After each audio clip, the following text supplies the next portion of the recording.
बिहार में शराबबंदी कानून कड़ाई से लागू हो, इसके लिए सरकार लगातार प्रयास कर रही है और अपनी उपलब्धियों के बारे में लगातार प्रेस कॉन्फ्रेंस भी करती है कि हमने ये अमुक अमुक उपलब्धियां पाई, इतने लोग गिरफ्तार हुए, इतने हजारों लीटर शराब बरामद किए गए। लेकिन जब अपने अंदर झांकने की बारी आती है तब मद्य निषेध विभाग चुप हो जाता है। जी हम बात कर रहे हैं एक उत्पाद अधीक्षक की, जिस पर स्पेशल विजिलेंस यूनिट ने आय से अधिक संपत्ति का मामला दर्ज किया, उनके ठिकानों पर छापेमारी की, लेकिन फिर भी वो पोस्टिंग पर हैं। नमस्कार, बिहार तक में आपका स्वागत है। तो हम बात कर रहे थे मद्य निषेध विभाग की। मद्य निषेध विभाग ने आज फिर प्रेस कॉन्फ्रेंस किया और प्रेस कॉन्फ्रेंस के जरिए यह बताने की कोशिश की कि किस कड़ाई से हम बिहार में शराबबंदी कानून को लागू कर रहे हैं, क्या क्या कार्रवाई हुई। ड्रोन से निगरानी हो रही है, हेलीकॉप्टर से निगरानी हो रही है शराब माफियाओं की। आप ये समझ लीजिए स्नीफर डॉग लगाए जा रहे हैं, बावजूद इसके शराब पकड़े जा रहे हैं। ये खुद मद्य निषेध विभाग के प्रेस कॉन्फ्रेंस से पता चलता है। आश्चर्य तो इस बात का भी है कि कानून को कुछ शिथिल किया गया है कि पहली बार पीने वालों को 2 से 5,000 रुपये जुर्माना लेकर छोड़ दिया जाएगा।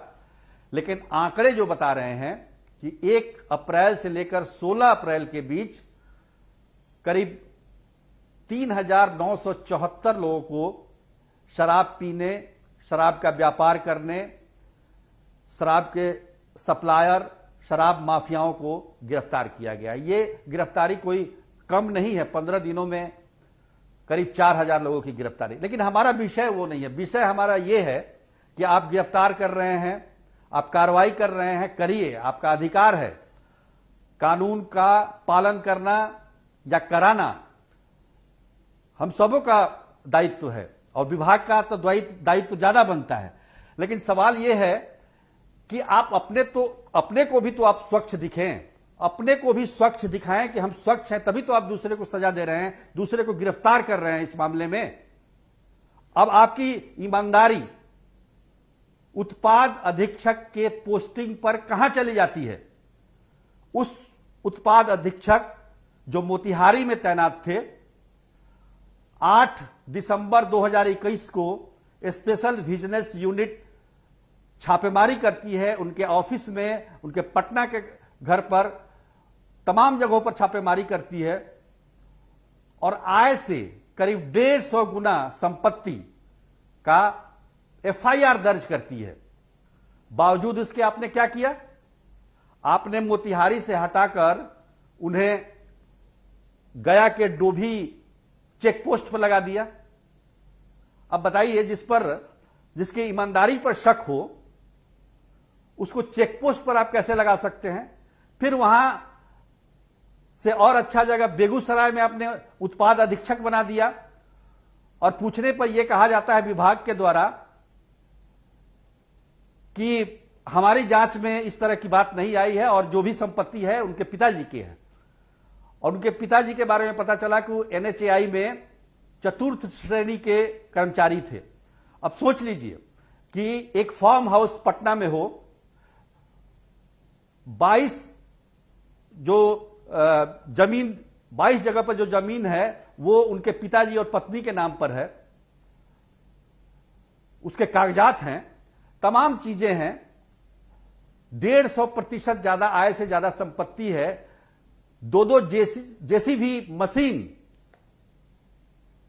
जिसके नाम पर हो, नोट गिनने की मशीन जहां से मिली हो, भले नोट ना मिला हो, वो भला कैसे ईमानदार हो सकता है? और सबसे बड़ी बात कि स्पेशल विजिलेंस यूनिट उस मामले की तहकीकात कर रहा है, जांच कर रहा है एफआईआर करने के बाद, और उसके बाद भी मद्य निषेध विभाग ने उस उत्पाद अधीक्षक की पोस्टिंग बेगूसराय में कर दी है। बेगूसराय उनका गृह जिला भी है। सबसे बड़ी बात यह है अब आपकी ईमानदारी कहां चली जाती है? आज इसी को देखते हुए स्पेशल विजिलेंस यूनिट ने बिहार सरकार के मुख्य सचिव को पत्र लिखा है और इस पर उन्होंने कहा है कि जिस अधिकारी पर जांच चल रही हो, जिस पर आय से अधिक संपत्ति का मामला दर्ज हो, उसे पोस्टिंग कैसे दी जा सकती है। और यह भी आपको बता दें कि ऐसा भी नहीं है कि जिस पर छापेमारी होती है वो इस तरह से पोस्टिंग पा लेते हैं।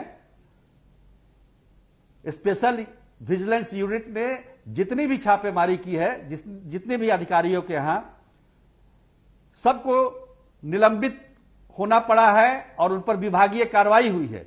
एकमात्र ये ऐसा केस है जिस पर विभाग ने कोई कार्रवाई नहीं की। विभाग को उस उत्पाद अधीक्षक अविनाश प्रकाश पर पूरा विश्वास है, उनकी ईमानदारी पर विश्वास है, इसलिए उनकी पोस्टिंग कर दी गई है।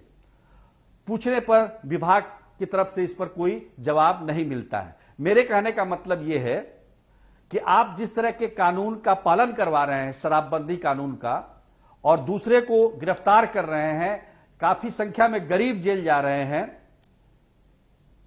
तो कम से कम खुद तो ईमानदार रहिए। अगर आप पर दाग लगा है तो उस दाग को धोने की कोशिश तो करिए कि आपका दाग सही और दूसरे का दाग, गिरफ्तार हो जाएगा, वो जेल चला जाएगा। ये कहां का कानून है? और यही कारण है कि बिहार में कानून पूरी तरह से सफल नहीं हो पा रहा है। उसके पीछे की कहानी यही है।